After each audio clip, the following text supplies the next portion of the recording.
Es mentira que nosotros descendemos de los monos, porque en realidad descendemos de los peces. Cuando decimos vertebrados, por lo general nos imaginamos algo como esto o incluso esto. Animales grandes y monstruosos, pero muy pocas veces se piensa en esto y todavía menos en esto, que fueron los primeros vertebrados. Pero entonces, ¿cómo fue posible que pudimos pasar de una asquerosidad que se parece más a un gusano parásito a bestias de cuatro patas? Bueno, la evolución de los vertebrados es algo fascinante. Hoy vamos a entender cómo fue posible y los cambios que se fueron dando para llegar a donde estamos en el día de hoy.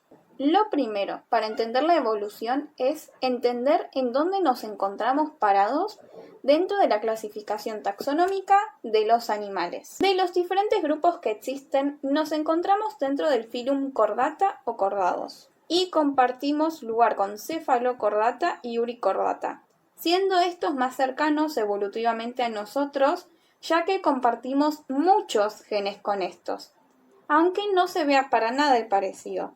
Todo bien con estos nombres raros, pero ¿qué significa que pertenecemos al grupo de los cordados?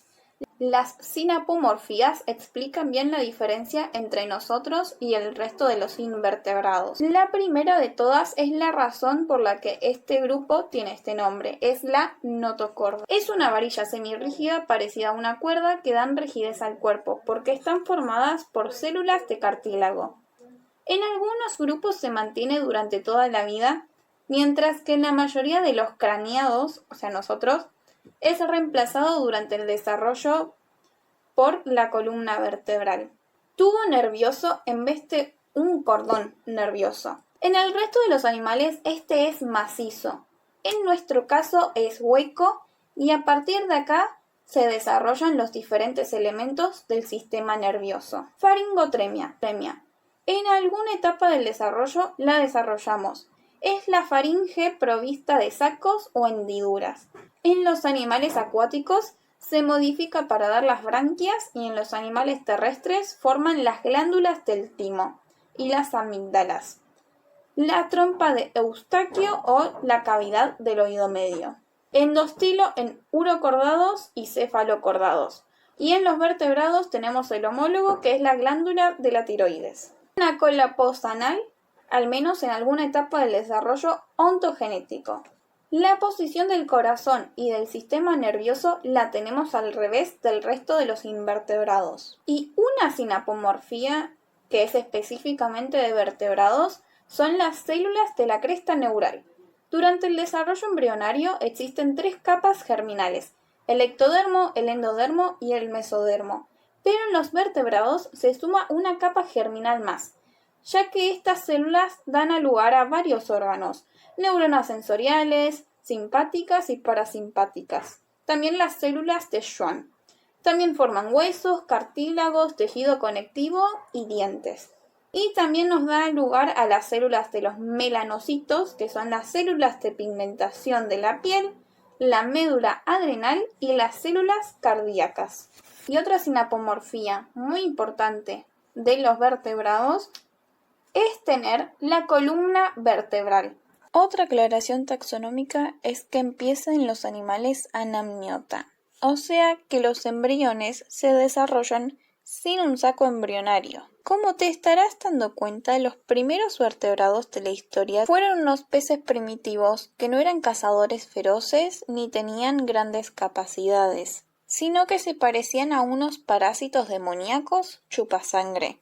Ni siquiera tenían mandíbula. Por esto de no poseer mandíbula se les clasifica en agnata. Adhieren al huésped con un disco de succión redondo y tienen muchas filas de dientes que raspan la carne y succionan la sangre. Si a estos primeros peces el no tener mandíbula les dificultaba desarrollar habilidades de caza, el primer paso evolutivo fue desarrollar una mandíbula, lo que permite desgarrar a la presa y escalar en la cadena alimenticia, dando paso a los gnatostomata. Los primeros fueron los condricties o condrictios, integrado por quimeras, peces gallo, tiburones, rayas. peces guitarra y chuchos. Además de la mandíbula y de dientes bien afilados, también aparecieron otras mejoras con respecto a los agnata sobre la protección. La piel se endureció por diferentes tipos de escamas y para mejorar todavía más el ataque, pueden percibir campos eléctricos en el agua con la ayuda de las ampollas de Lorenzini, que están llenas de una sustancia gelatinosa. También pueden percibir con los otros órganos la temperatura, el movimiento, la presión del agua, las vibraciones y aromas. Los condrictios tienen fertilización interna. Los machos tienen un apéndice llamado clasper, que sirve para la cópula, tanto para sujetarse de la hembra como para transferir el esperma. Y ellos para respirar utilizan branquias, pero estas se encuentran expuestas y al ser golpeados se pueden lastimar. Y a pesar de todas las novedades que tienen, son prácticamente de cartílago, por lo que el esqueleto de estos no es muy resistente ante ataques de otros animales. Entonces, el problema de los peces cartilaginosos es tener las branquias expuestas y tener un cuerpo prácticamente de cartílago, por lo que el siguiente paso es corregir todo esto. Los peces osteincties, que son los peces óseos, dieron un par de saltos más. En primer lugar tenemos a los Actinopteridae, que son la mayoría de los peces, siendo que la mayoría de los vertebrados se encuentra dentro de esta clase. Y después tenemos a Sarcopteridae, que después vamos a hablar un poco más de ellos. Desarrollaron hueso, dando poco lugar al cartílago. Poseen una vejiga natatoria que les permite ser ingrávidos al agua, ya que llenan o vacían de gas para controlar la profundidad a la que se encuentran. Hasta el momento, estos tres tipos de peces comparten las siguientes cosas. El corazón de los peces presenta dos cámaras, una aurícula y un ventrículo. El circuito es simple, pasando una sola vez por el corazón para oxigenar la sangre. Branquias. Acá es donde ocurre el intercambio gaseoso. Obtención de oxígeno y eliminación de dióxido de carbono. Cerebro. Algo único en ellos es la línea lateral, un sistema de mecanorreceptores neuromastos que detecta cambios de presión y vibraciones del agua, permitiendo detectar presas o evitar obstáculos. Partes del esqueleto. Cráneo unido a la cintura escapular, donde tienen las aletas que les permiten moverse y frenar, implicando que no hay movimiento independiente de la cabeza de la columna, pero al girar la cabeza cambian la dirección en la que nadan. Luego está la zona troncal, la cintura pélvica, donde hay otro par de aletas y estas no se encuentran fijas a la columna vertebral. Y por último la zona caudal. Y si hasta acá te está interesando la evolución de los vertebrados y quisieras saber más sobre biología o si necesitas ayuda para entender los temas de tu clase, estoy dando clases en SuperProf. También doy clases de química. Te dejo los links en la descripción. Sigamos. Hasta acá vimos a los animales acuáticos, pero ahora tenemos que comprender cómo fue que pudimos lograr pasar de agua a tierra, porque estos medios son diferentes, por lo que en la evolución se tuvo que tener en cuenta las diferencias para poder avanzar. El soporte. En el agua, el empuje hidrostático anula casi todo el peso del animal, por lo que no tiene que emplear fuerza para mantenerse y desplazarse. En tierra, la gravedad es una fuerza que nos empuja constantemente hacia el suelo. Y para poder hacerle frente, tuvo que modificarse el cuerpo para hacer fuerza contra la gravedad. La cintura pélvica se ancló a la columna vertebral para transferir el peso del tronco a las extremidades. La columna pasó de ser un resorte para nadar a actuar como un puente de carga suspendido. En los huesos aparecieron los procesos sigapófisis en las vértebras, que actúan como trabas para evitar que la columna se colapse bajo su propio peso. Intercambio gaseoso, o sea, la respiración. De por sí, en el agua hay menos cantidad de oxígeno disponible, mientras que en el aire es uno de los gases que más hay. En la Tierra el ambiente es seco, y si todavía tuviéramos las branquias, no funcionarían, porque las branquias son como láminas de papel húmedo. En el aire se pueden pegar entre sí, se secan y dejan de funcionar. Para esto se tuvo que desarrollar una estructura que reemplace las branquias con pulmones. Y con esto también tenemos el problema en tierra de la desecación, que tenemos que tener un control hídrico y no perder agua, porque naturalmente el agua se pierde constantemente. La piel se volvió más gruesa y queratinizada. Los ojos desarrollaron párpados y glándulas lagrimales para mantener la córnea limpia y húmeda, ya que el agua ya no lo hacía por ellos. Y algo que no parece obvio, todo esto complica la cuestión reproductiva, porque las gametas necesitan de un ambiente húmedo, y en el agua se pueden esparcir sin problemas porque no se van a desecar. En cambio en tierra, si las gametas se secan, no funcionan y no pueden cumplir la reproducción. Y si un animal no se puede reproducir, entonces toda la evolución no le sirvió para nada. El transporte de la luz y del sonido funcionan de maneras diferentes. La luz se refracta en el agua, y más teniendo en cuenta los constantes movimientos.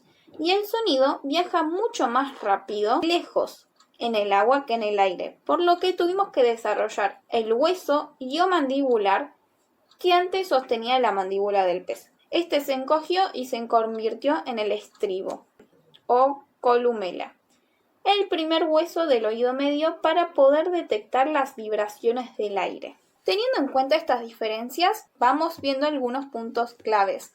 Dentro de Sarcopterygia fueron apareciendo algunas de estas modificaciones mientras que se mantenían las condiciones ancestrales, por lo que pudieron sobrevivir a la vez que pudieron evolucionar. Pasar de 4 aletas a 4 patas, primero se tuvieron que modificar.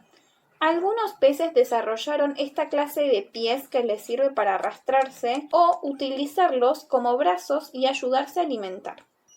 Otro aspecto es la respiración. Los peces pulmonados desarrollaron unos pulmones que no son lo suficientemente evolucionados para sobrevivir completamente fuera del agua, pero sí para aguantar un rato fuera de esta, lo que les sirve en casos de marea baja.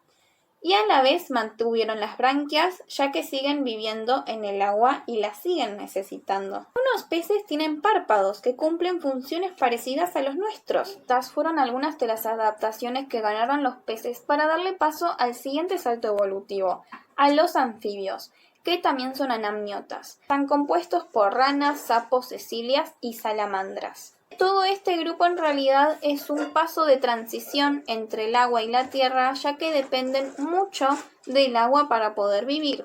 Lo más evidente es que el acto de la cópula tiene que darse en un ambiente húmedo y sus larvas son totalmente acuáticas, teniendo muchas características parecidas a los de los peces.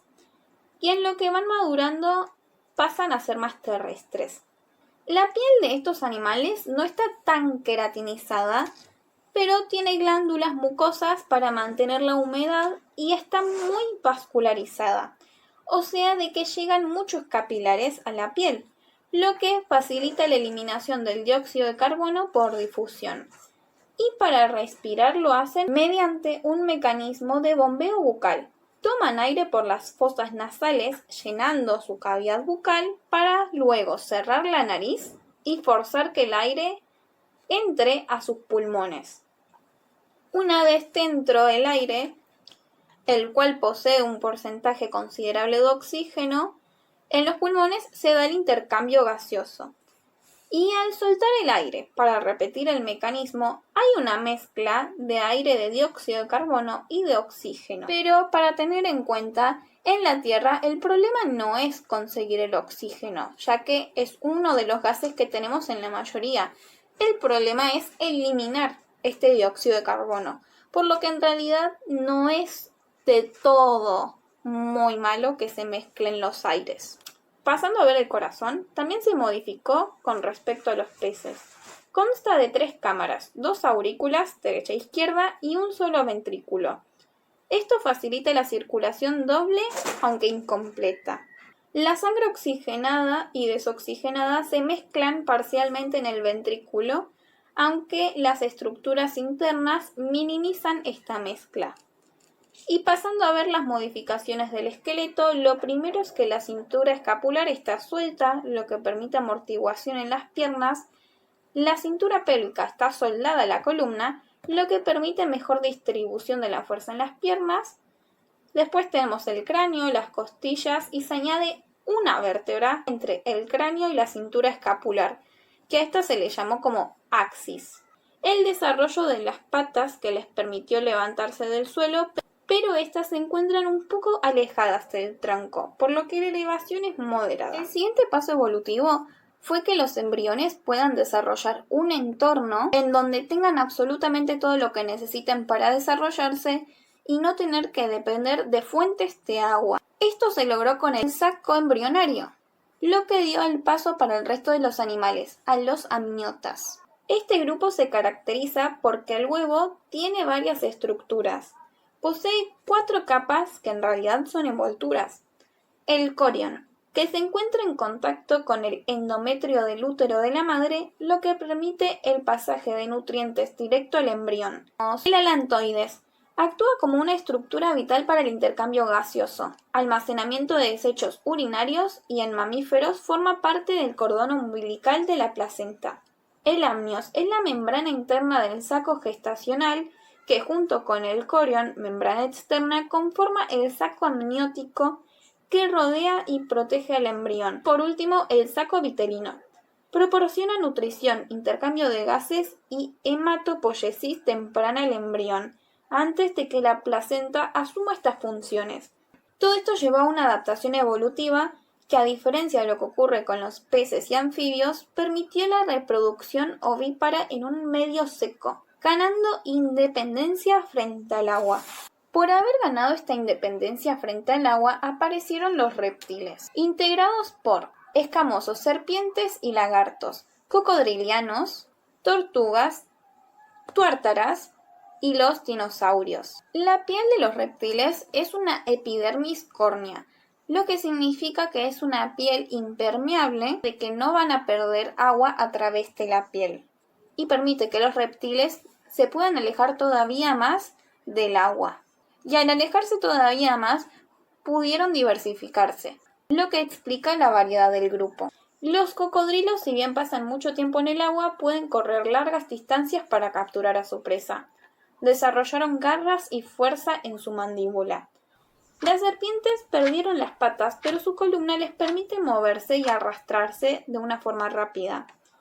Para adaptarse a su forma de alimentación, el cráneo y la mandíbula de estas está conformada por huesos pequeños y móviles. Las tortugas, si bien hay terrestres y acuáticas, desarrollan ese caparazón protector como un escudo contra depredadores. Las tuártaras llegaron a convivir con los dinosaurios y tienen un tercer ojo que posee retina y lente, lo que les ayuda a detectar la radiación infrarroja y regular el metabolismo.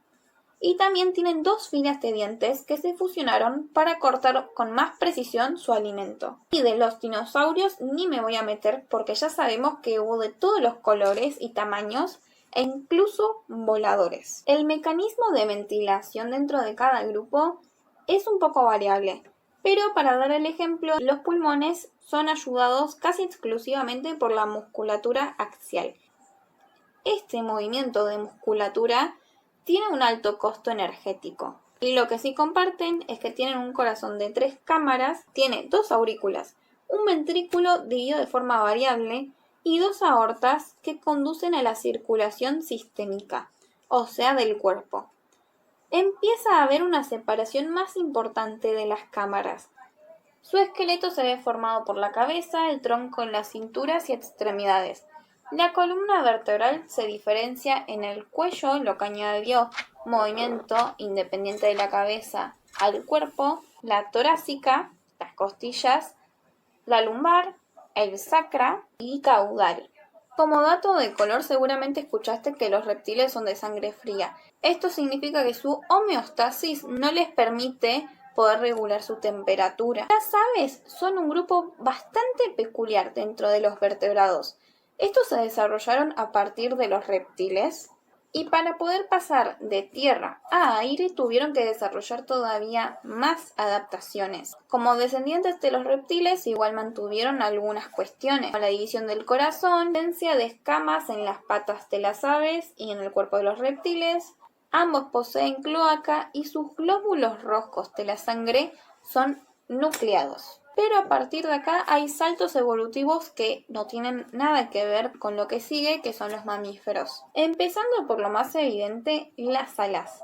Como tetrápodos, al inicio también tenían 4 patas, pero tuvieron modificaciones para extenderse. Ganaron mucha musculatura pectoral y plumas, que estas en los primeros individuos debió servir más para la termorregulación o para impresionar a las hembras para que accedan a la reproducción. A sus 2 patas restantes se les modificó la base de sus dedos para tener esas garras en las cuales les permite poder apoyarse en ramas de árboles. Y hay una gran variedad de picos, que la forma y sus componentes dependen de la dieta que tenga el ave, ya que no es lo mismo picotear frutas que insectos o carroña. En el esqueleto tenemos el cráneo, la columna, costilla, las alas, patas y cinturas, con fusiones óseas notables como el zinc sacro y la quilla, que les da mayor resistencia y estabilidad, protección de los pulmones. Y en los huesos tienen unos sacos aéreos, que les ayuda a tener ligereza. Las aves respiran de una manera muy rara. A diferencia de lo que vimos, los pulmones no los usan de forma directa, sino que usan estos sacos aéreos de los huesos y también consta de 4 pasos. Estos sacos aéreos se encuentran en la parte de adelante y posterior del animal. Cuando inhalan, el aire oxigenado pasa a los sacos aéreos posteriores, no a los pulmones. En la expiración, el aire de los sacos posteriores entra a los pulmones, que acá se produce el intercambio gaseoso. En la segunda inspiración, el aire ya usado pasa de los pulmones a los sacos aéreos anteriores.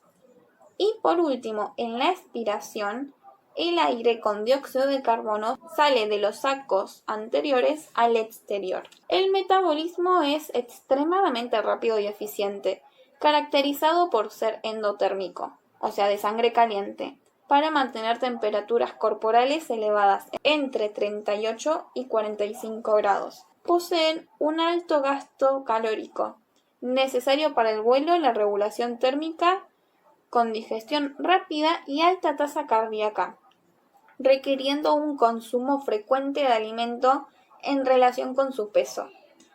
Y algo que tienen muy desarrollado es el cerebelo, no cerebro, cerebelo. Este órgano es el encargado de realizar movimientos complejos, por lo que les permite el hecho de volar y hacer sus maniobras. Para finalizar, tenemos al último eslabón de los vertebrados.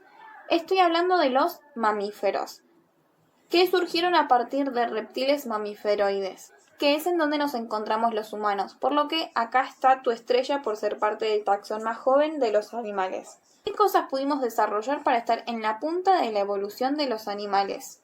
Varias. Conquistar ambientes que los reptiles no pudieron debido a su condición ectotérmica, o sea, de no regularla. Y al podernos expandir más, permitió que seamos todavía más diversos, aunque nos ganan los peces en este sentido. Aunque es innegable que también pudimos evolucionar en muchos más aspectos. Algo que nos ayudó a controlar la temperatura fue desarrollar pelos en la piel, porque conserva el calor cuando hay frío.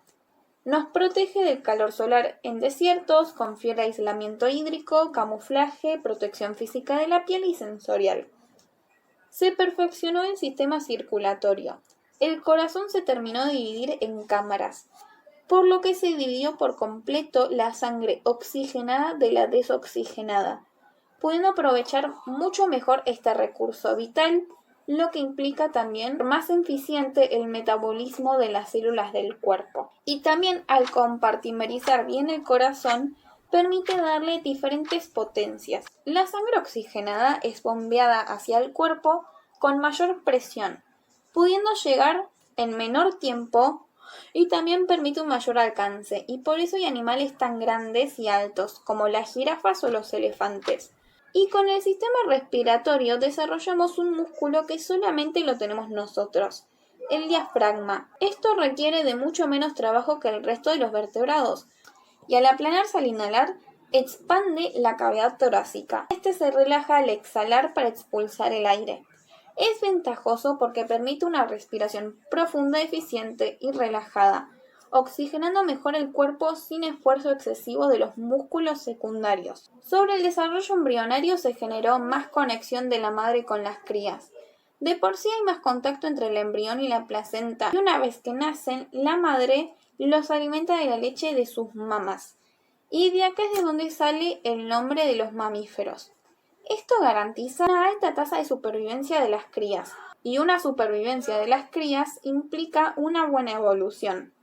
Esto es porque hay transferencia directa de los nutrientes, de hidratación y anticuerpos de la madre.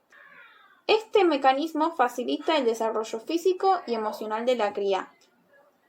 También la adaptación y colonización de diversos hábitats. También a la madre se le ahorra buscar el alimento para todas sus crías. Al alimentarse solo ella, también hay menor exposición al peligro de las crías. En el esqueleto tenemos el cráneo, la columna y las costillas, para protección y soporte apendicular. Desarrollamos hombros, pelvis y extremidades para el movimiento. La columna vertebral se organiza en 5 regiones clave: en el cuello, la torácica, la lumbar, el sacra y la caudal. Aunque en los humanos perdimos la región caudal y nos quedó una pequeña porción en el coxis. Los dientes se modificaron dependiendo de la dieta. Los carnívoros desarrollaron caninos grandes y los herbívoros dientes más planos. Diversificación de extremidades. Tenemos adaptaciones anatómicas que permiten volar, nadar, trepar o excavar, ocupando múltiples nichos ecológicos. Algo que no toqué en grupos anteriores es algo relacionado a nuestro cerebro, ya que no hubo grandes diferencias excepto en el caso de las aves. Pero en los mamíferos tenemos la neocorteza muy desarrollada. La neocorteza es la región del cerebro relacionada con el pensamiento racional, la percepción sensorial, el lenguaje, la planificación, la memoria a largo plazo, la regulación de conductas, de patrones y de memoria. Esto es lo que nos hizo tener unos cerebros más complejos al lado del resto de los animales. Los humanos somos los que más la desarrollamos, seguidos de otros primates, cetáceos y algunos carnívoros. Y esto es muy clave, porque tener un mejor entendimiento del entorno nos permite podernos adaptar de una manera inteligente, incluso si no podemos igualarnos en fuerza o velocidad con otros animales. Y bueno, así es como pasamos de unos gusanos feos a unos humanos que tenemos que trabajar todos los días para poder vivir. Espero que te haya gustado el video y que se haya entendido el hilo de la evolución. Si te quedaron dudas, coméntalo. Si te gustó, dale like, compartilo, suscríbete y nos vemos en la próxima.